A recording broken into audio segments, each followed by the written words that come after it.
Social media centre Sindh ते नौजवान जो एहतजाज, सर्टिफिकेट न मिलण खिलाफ शहरी जी दांव। यूनियन काउंसिल फतेहाबाद सां तालुक़ रखंदड़ ॻोठ कासिम उडेजे जो रहवासी ग़ुलाम अली वल्द Ali Udejo social media centre Sindh ते एहतजाज कंदे इल्ज़ाम हयो आहे त लाॻापियल यूनियन काउंसिल जा चकर काटींदे थकिजी पियो आहे, पर अञा ताईं खेसि न पैदाइशी सर्टिफिकेट ॾिनो पियो वञे न ई रिहाइशी सर्टिफिकेट जारी कयो थो वञे, जॾहिं त संस वाल्द जो फ़ौती सर्टिफिकेट पिणु नथो ॾिनो वञे।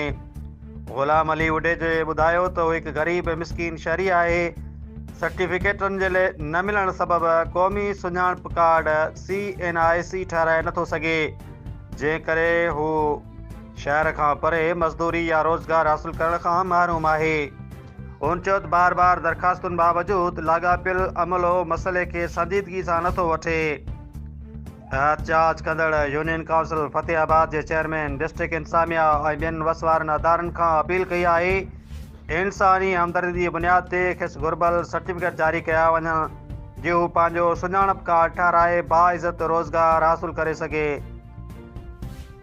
रिपोर्ट करे रहियो आहे अली ग़ुलाम खोसो, मरकज़ी media coordinator team human rights Pakistan, social media centre Sindh.